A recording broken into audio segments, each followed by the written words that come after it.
Hi, this is Brenda with Workshop Scraps by Brenda, and I'm here doing a video on some of the processes that I am going through to make personalized Easter baskets. So I've decided at the last minute to do some personalized acrylic mugs for 3 of the baskets. I'm actually making a total of 14,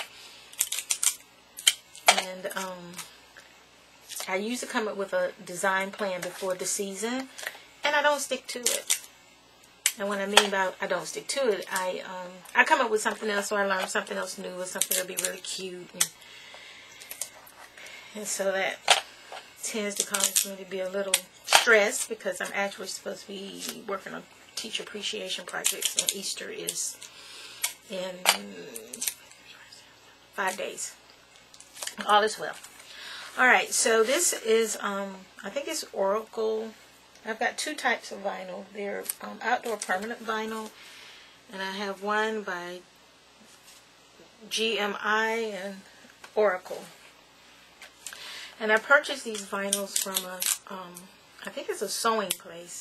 I live in Metro Atlanta, Stone Mountain area, and there's a Singer sewing place that's in, I don't know if it's called Buckhead or Atlanta, but it's near Lindbergh, if you live out in that area, that I go to for things. Embroidery threads. They have a great mass selection, and what I like about them, the prices are decent, but what I like about them is that they're local, and when I need something, I can drive over, and they're open on Saturdays, so I don't have to wait on the mail, although I do like mail order.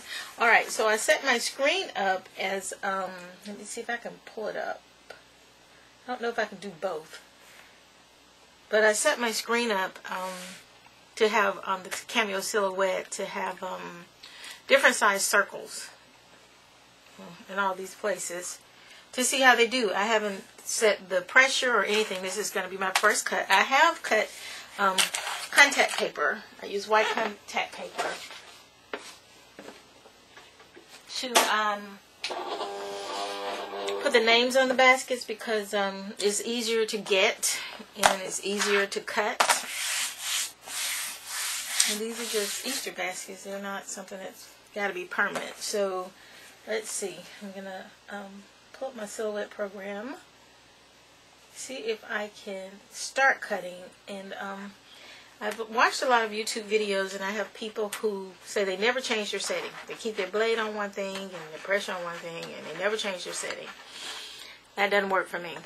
However, I had the great opportunity to cut craft foam last night on the Silhouette, and it was interesting. It was a lot of trial and error. It's just this plain craft foam here that you get from any craft store, Dollar Tree, Dollar General. And I've already put the project in the basket as a toddler Easter basket. And, you know, they don't eat a lot of candy, so what I did is I purchased these. I purchased these foam blocks. They're very sturdy. His theme for his basket is Thomas the Train, so I purchased those foam blocks. And then I cut circles and covered up the dice pattern on the foam blocks. And the only thing I have left right now are the negatives from the cuts I made, so I'll show you those. I really want to get this project started so I can wrap these baskets up and start delivering them today. But I can't seem to stop. Something's wrong with me. Can't seem to stop. Alright. This is Train. Let's see if I can put it on the background. My cutting mat needs re-sticking, and I don't want to stop to do that. So as you see, I have tape that I use around the edges. But this was a train. It was a silhouette of a train that I found on Google. It was already outlined, and I just traced it and cut it. And I cut it with my blade at 10. My pressure high, I double cut it. And I think that's it. The only thing is that I tried it 2 ways. I double cut it and it came out okay, and then I double cut it and didn't take my mat out and hit recut, so it was really like 4 times cutting. And I can't say it was any more smooth than just double cutting it, so won't be wasting that time. But I cut these little duckies because it is Easter, and I just used different colors. I had railroads crossing and a different kind of choo-choo train, and it had wheels. It had, you know, the round circles for the wheels. If you picture the cutout, let's see. If you picture the cutout like this, these actually cut little negative areas for these little circle wheels to fit in. So it turned out kind of cute. I didn't know if I wanted to do ABCs. I mean, he's a toddler, so. But it's cute and colorful. Now, the problem, or another opportunity, was I didn't have any foam glue. And this is my first time really working with craft foam, which is kind of surprising for me to believe because I've been crafting all my life. But there's a special kind of glue that you use with this. So I went on Google because I got all kinds of glue, so I figured something should work. So I went on Google and Yahoo and searched, and people told me different things which weren't true. They didn't work. I tried the Eileen's tacky glue. I set up a little station, a little test station. I left for about 5 hours and I came back and it peeled right off. Did not stick. I tried Elmer's glue. I tried Scott Quick Dry glue. I tried glossy accents. None of those work. So this is what did work. I used E6000 just as a test, and what I don't prefer about E6000 is that I'm not sure how safe it is for toddlers. So, of course, it works. I haven't found anything yet that E6000 didn't work on, but that didn't work for me. I didn't feel comfortable with that. But this glue, Fabri-Tac by Beacon, worked perfectly.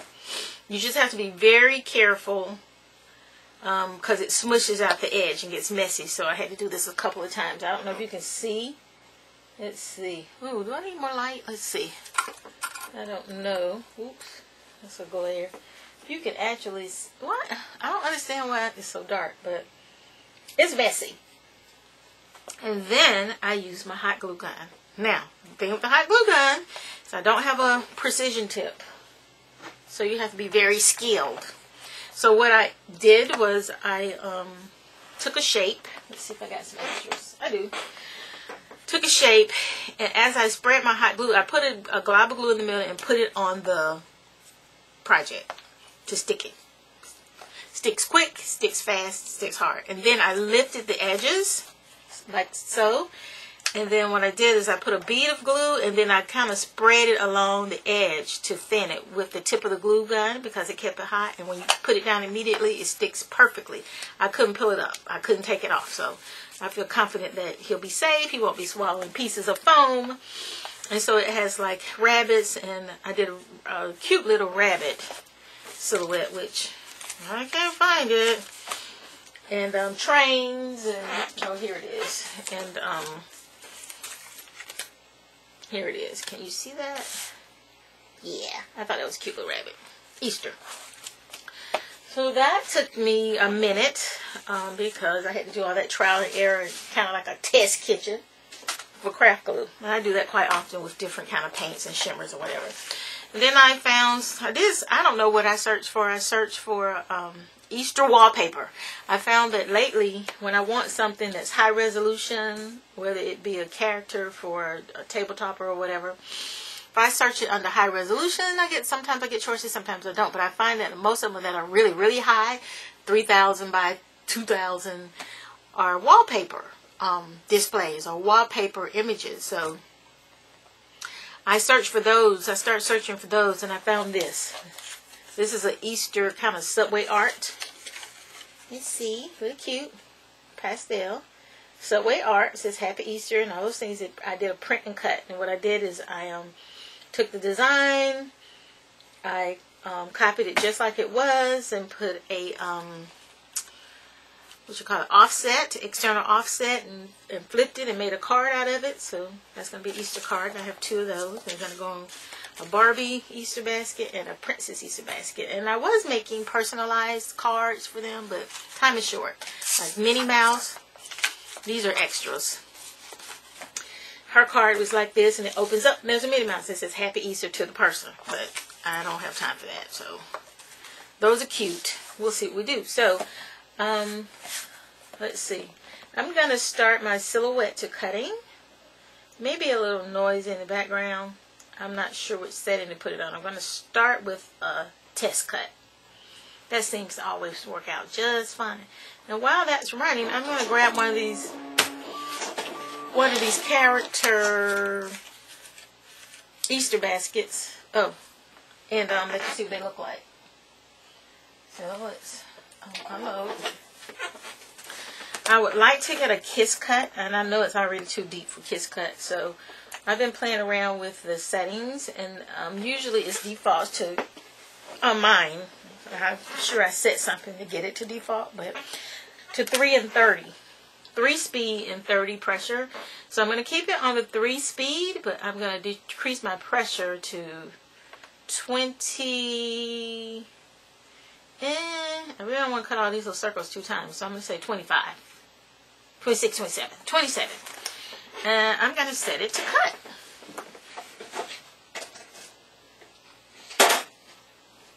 So put that in the silhouette. Push cut. And move on about my business. So give me 1 second, and I'm going to show you the each one of these baskets, maybe 2. Woo.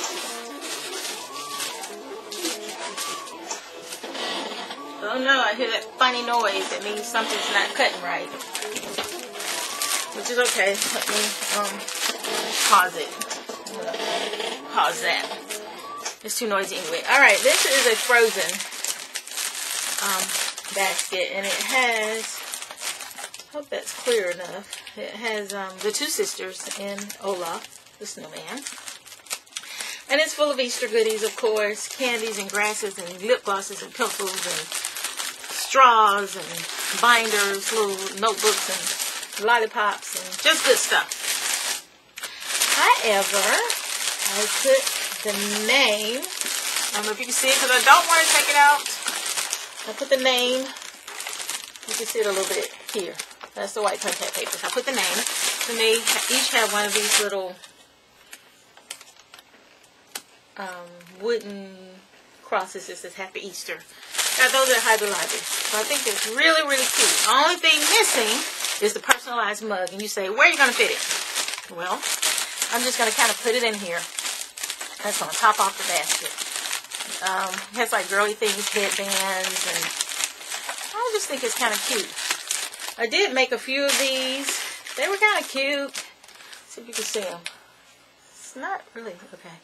They were kind of cute, and they just took up a lot of time. And it basically, I saw it on the internet, and it's a Cricut tax bags, boxes, and more cartridge with a pom-pom on the back, and then these bunny ears came from the paper doll cartridge.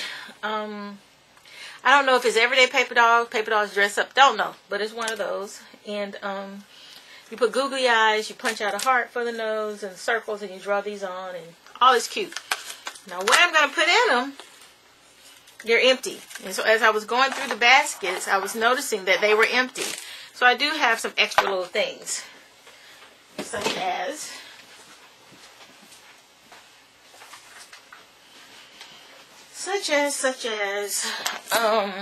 these. Everybody likes these. They're chocolate. Okay, and they're just Easter bunnies, and I'm just going to stick them in there. Hopefully, easy. Velcro it down, and that's a treat. And then I have this is the cutest thing. It's an Easter egg shaped box, and I think I purchased this from the Silhouette store or something, or traced it, somebody's template. And what I did to make it not look so plain is I embossed it with the, I forgot what you call those little spots, cut a book folder.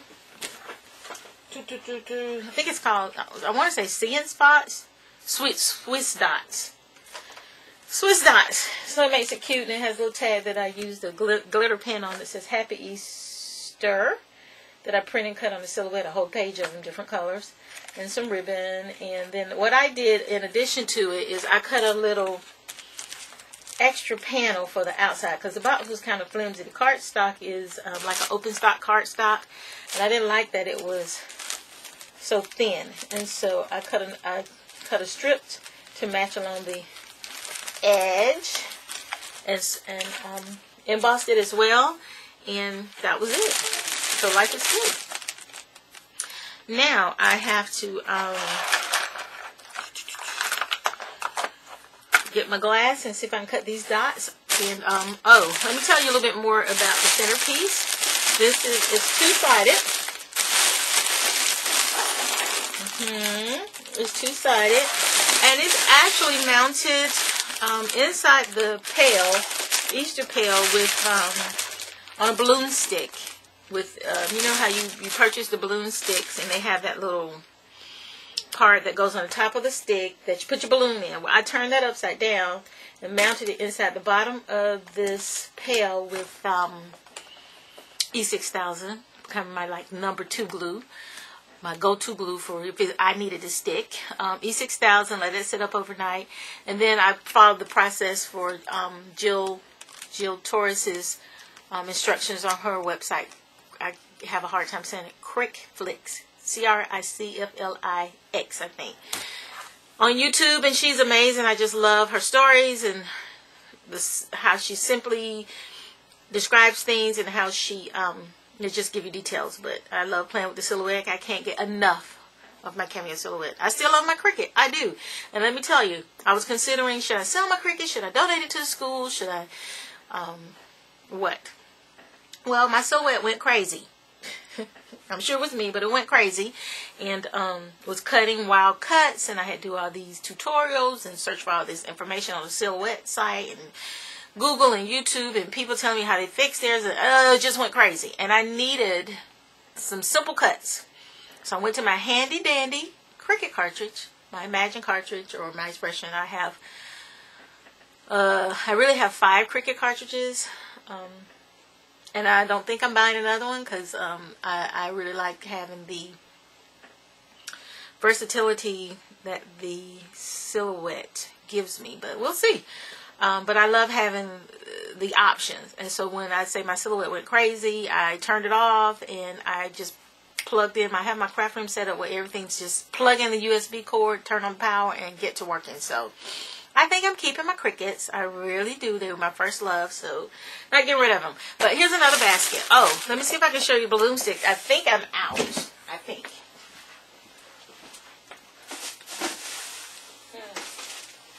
Well, I'm sort of out. I only have the sticks because I have 2 additional pails that I've already glued the other part of the end part in. So you have to do a Google search for balloon sticks. You'll see in the bottom of things. And what I did is I put the centerpiece together. I inked them. I embellished them. I did whatever I needed to do to them. And then I mounted it instead of using that middle skewer or dowel or I think it's a dowel. I used the balloon stick. And I had to cut them down enough so that they weren't too flimsy moving in the pail. And that's about 10 inches past the actual image. And then I have SpongeBob. Here, this a boy. SpongeBob, 2 sides. Find them with Easter ears. It has a basket. Ooh. He has a basket. Let's see if I can get it. See this little Easter basket? I glossy accented them. And this basket is so full of stuff. It's got activities, it's got Rubik's Cubes, it's got coloring book stuff and stickers and markers, and I just love it. And I tried to give them all a little bit of the same of something, but as time went on, I was like, oh, this sounds good for this person, and whatever. But they're all school-age kids except 2. One is a 2-year-old. I have 3 preschoolers and 1 toddler. 2 preschoolers and 1 toddler. And they're, to me, are challenging to do a basket for because they're just like whatever you give them. But I thought these were cute. These are little bunnies. I did a Google search on just different craft things for Easter. And because this is a boy basket, I did a blue bunny and put some blow pops on. So they all have that. So I'm going to wrap this up. Not sure which card he's going to get for his basket. I think I might end up just doing a page full of these little rabbits because I need to finish and deliver them. And I'll have to show you my Hello Kitty one. It is awesome. But that's it. So if I get the glasses done, I'll do another video and show you what it looks like. And just note that these are two-sided. I just love them. Thanks for watching.